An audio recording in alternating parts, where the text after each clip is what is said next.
నంద్యాల జిల్లా డోన్లో ఎస్పీ ఆదేశాల మేరకు మార్కెట్ యార్డ్ సమీపాన నాటుసారాయి అమ్ముతున్నట్లు పోలీసులకు అందించిన సమాచారం మేరకు పట్టణ సీఐ మరియు వారి సిబ్బందితో అక్కడికి వెళ్లి 6 వ్యక్తులను అందులో 2 మహిళలను అరెస్ట్ చేశారు.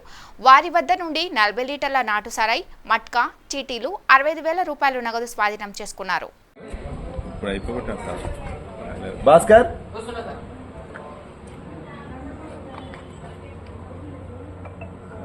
ఈసారి ఉత్తర్వుల మేరకు ఈరోజు నేను మరియు మా ఎస్ఐ గారు, శరత్ ఎస్ఐ గారు మరియు మా సిబ్బంది అందరూ కూడా ఆదేశానుసారం వెళ్ళి మార్కెట్ యార్డ్ దగ్గర బలిజ వెంకటేష్, బోయబాలు, బెస్త చంద్రకళ, ఈడిగ యశోదమ్మ అనేటటువంటి 4 మట్కా రాస్తూ, అదేవిధంగా అవసరమైన వాళ్ళు సారాయి కోసం వచ్చిన వాళ్ళకి సారాయి ప్యాకెట్లు ఇస్తున్నారనే సమాచారం మేరకు వాళ్ళ దగ్గరికి వెళ్ళగా మేము మార్కెట్ యార్డ్ దగ్గరికి వెళ్తానే వాళ్ళు పారిపోయినారు.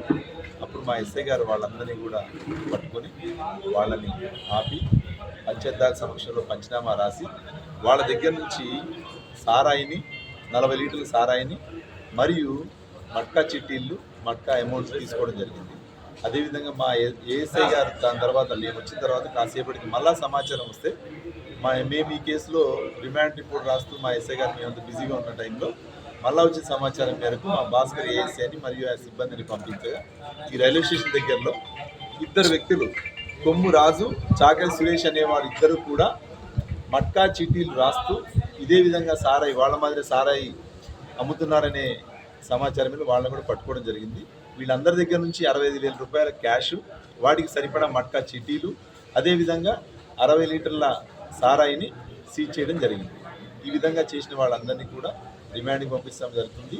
వీళ్ళందరూ కూడా టౌన్లో ఉన్నటువంటి 4 వ్యక్తులకి మట్కా చీటీలు రాసిస్తున్నారు. వాళ్ళకి మా సారాయి సప్లై చేసింది కూడా వాళ్ళే. వాళ్ళు ఎవరైతే ఈ విధంగా చేశారో వాళ్ళని కూడా త్వరలో పట్టుకొని రిమాండ్కి పంపిస్తాము.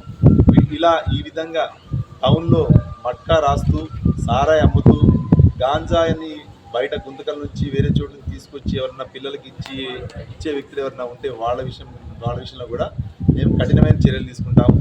అలాంటి వ్యక్తులు ఎవరైనా ఉంటే టౌన్లో ఉన్నటువంటి యువత అందరూ కూడా దయచేసి మాకు సమాచారం ఇవ్వాలని మరీ కోరుకుంటున్నాము. ఈ విధంగా ఇచ్చిన సమాచారాన్ని ఖచ్చితంగా గోప్యంగా ఉంచుతాము. ఎట్టి పరిస్థితుల్లో మీ యొక్క సమాచారం ఎవరికి కూడా మేము రివీల్ చేయము. దయచేసి మీరు డోన్ యొక్క ప్రశాంతతలో భాగస్తులు కండి. మీరు డోన్లో ఎలాంటి చిన్న సమస్య ఉన్నా కూడా మా యొక్క ఫోన్కి సమాచారం అందించండి. ఒకవేళ అలా మీకు ఏమైనా ఇబ్బంది అనిపిస్తే 100కి సమాచారం ఇచ్చినా కూడా 2 నిమిషాల్లో నాకు ఫోన్ వస్తుంది. నా నెంబర్కే మేము ఇమీడియట్గా ఆ సమాచారాన్ని మా వాళ్ళకి చెప్పి వెంటనే సంబంధిత నేరస్తులను తీసుకొచ్చి లోపలేస్తాం. దయచేసి సహకరించండి.